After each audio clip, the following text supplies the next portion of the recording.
Thank you, Sheila. Now, I believe you have some folks from our district visit her school and some who are on the way up to visit. So I anticipate getting many more requests for visits in the near future.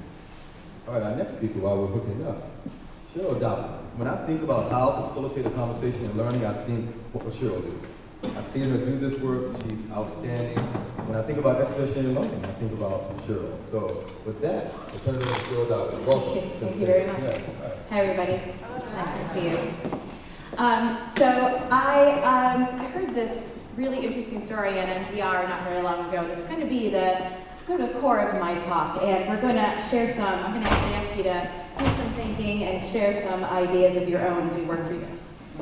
So this was me, right? This was me when I was 5 years old. Not really, but I thought it was.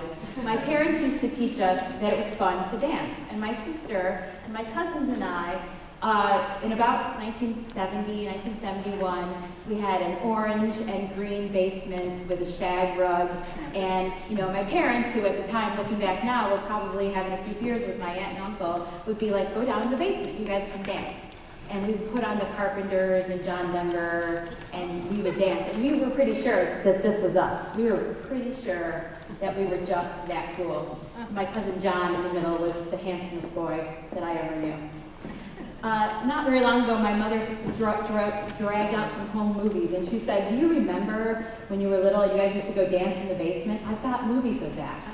Do you want to see? And I was like, of course, because I know I look just like that. So she had them transferred, and I thought it would be fun to see how cool I actually was. So here we go. This is me and my cousins. I don't have my audio of that, but I do have audio. So, yeah, that's me in the plaid skirt.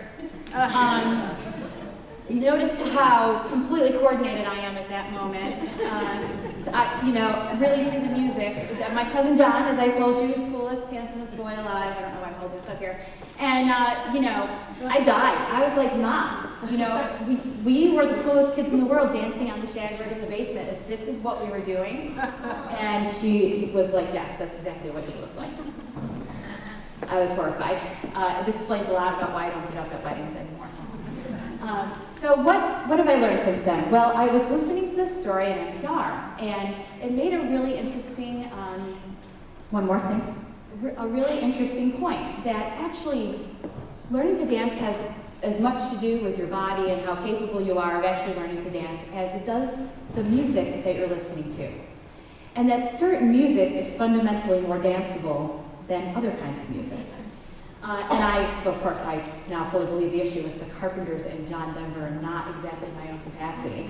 But this story really got me thinking about the combination of practice, and practice to what?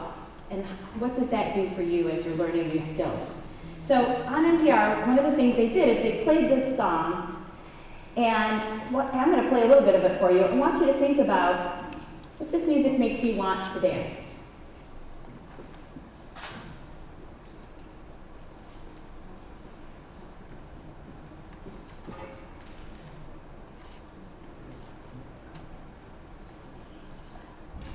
Obviously, right now, it doesn't make me want to do anything.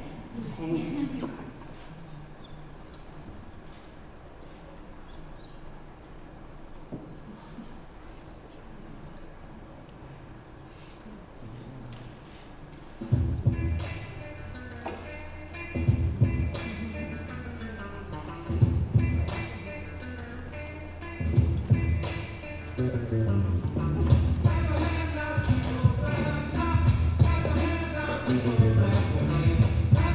If you feel like that when you dance, feel free. Better than the basement. I actually am in time right now.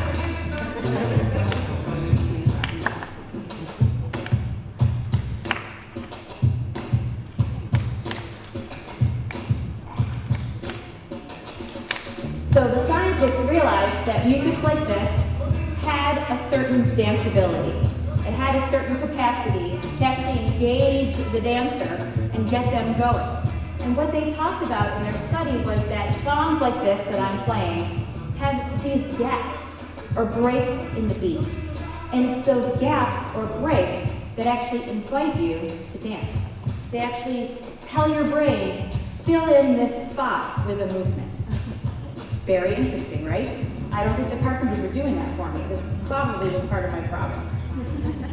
So these gaps, these scientists discovered, provide us with the opportunity to move.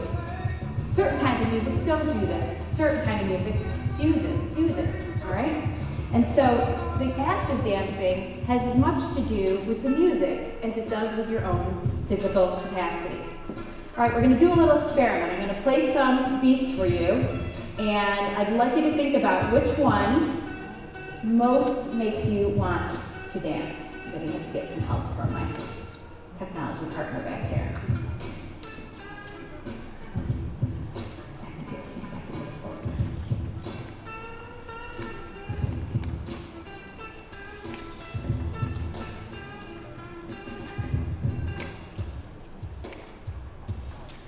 All right, think about this one.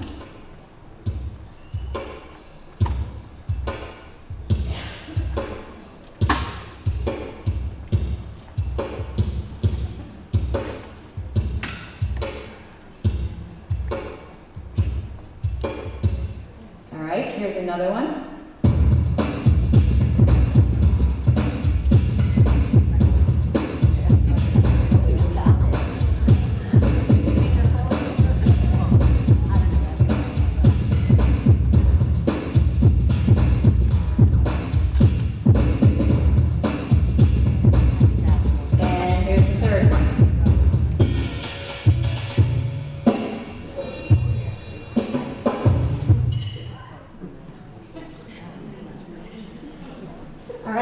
So you heard three. You didn't hear them in that order. You heard a simple, then you heard one in the middle, and then you heard a very complex.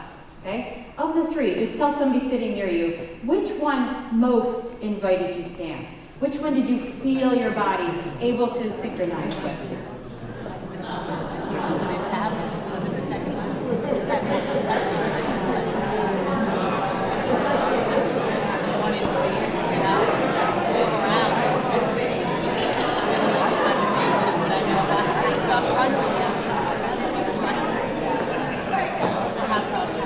Throw your hand up in the air. Thanks. All right, if you thought the simple one that was kind of like, if that got you moving, raise your hand. Great. All right, and then there's the one sort of in the middle, which was a little bit more. See more hands. And then there was that kooky one at the end, the jazz, which sometimes it's hard to figure out what to do, and maybe that was really what I was dancing to, right? Did anyone find the third one the most appealing in terms of dancing? So simple to the middle. And very interestingly, that backs up the research that these folks did in, I think it was Denmark. So not the rhythms that had very little complexity, and not the rhythms that had very high complexity, but the ones that had a balance with complexity are the ones that most engage people into dancing. And they pulled out of this some really interesting sort of underlying principles. There has to be enough regularity to perceive the beat. In other words, get into the groove is a real thing. I have to perceive the beat, but enough complexity to invite the participant, or to use the words we've been using today, to engage with the music, right? So we got to have enough complex regularity to perceive the beat, and enough complexity to engage. It's too simple. We don't want to do the task. All right, and then they took it one step further, and they said, what if there's lyrics? What happens then? Sorry. Okay, good. So let's listen to this music and see how the lyrics influence you. I got a woman way over town, good to me. Oh yeah. Feel free. It's after lunch, I know, but it's kind of hard to ignore it. Good to me. Oh yeah. She give me money when I'm in need. Yeah, she's kind of It'd be awesome if you start singing. I got a woman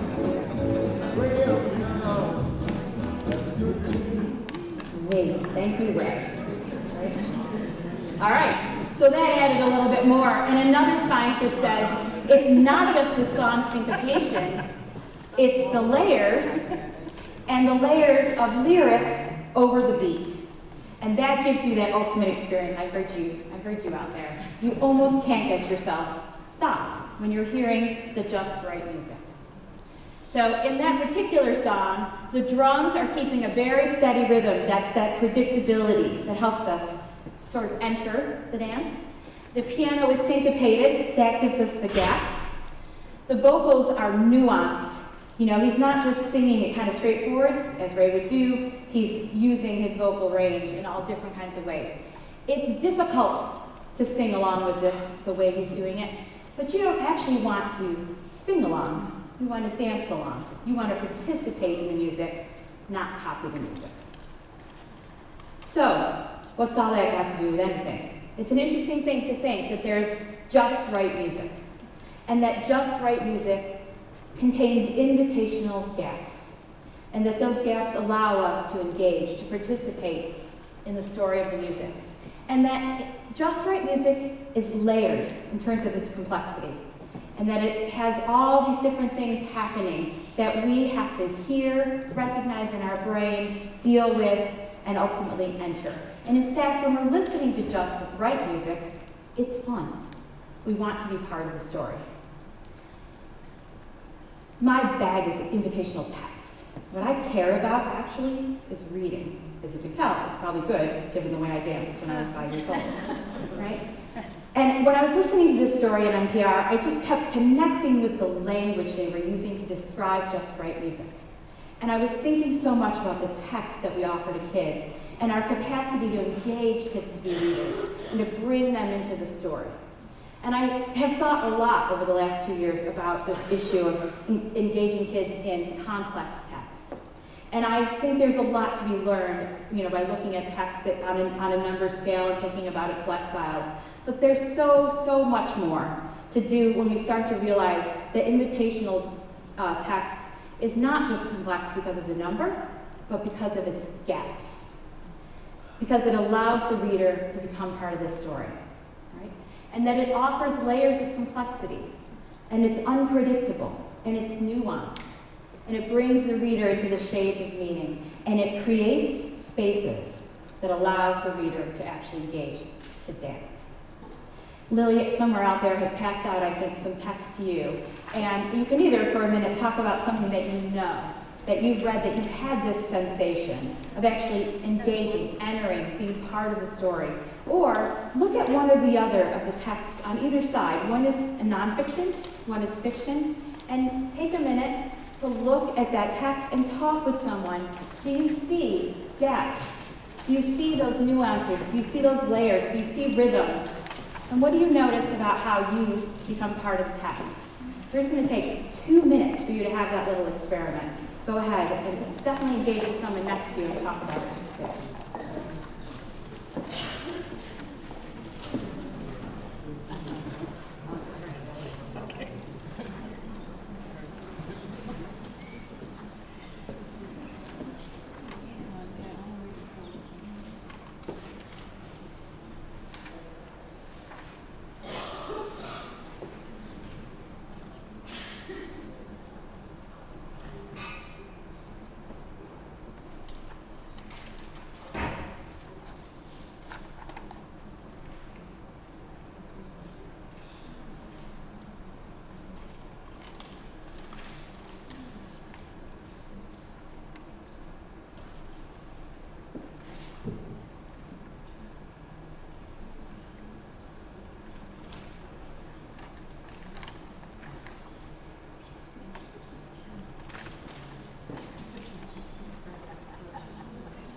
Only read far enough to have a sense of it. And go ahead and talk with somebody near you about what are you noticing about the text.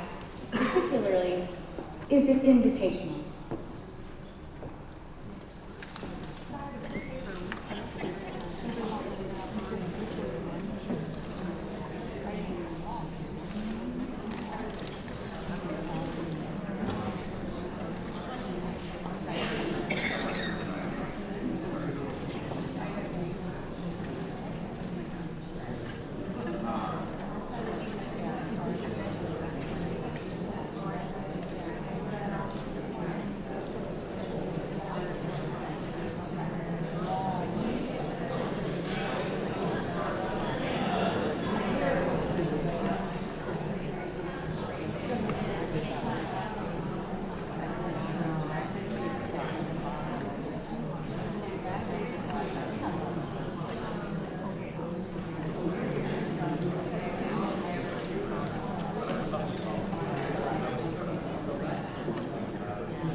All right, I'm going to just pause you.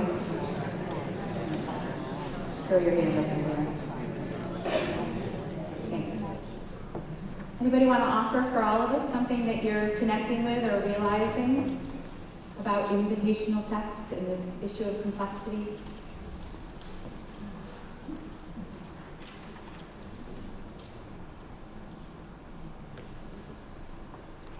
Okay.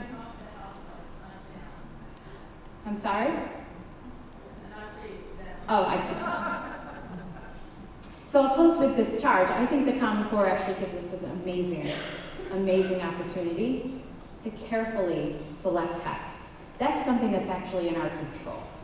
You know, a lot of the work that feels ahead of us feels huge and can sometimes feel overwhelming, and I don't even know how to start and how do I get from point A to point B. But this in particular is in the classroom teacher's control. And they get to make this decision almost every day. And this idea of invitational text is something that I've really latched onto and believe in very deeply. And that if I want to teach students to read, I have to use text that engages them or invites them into the process.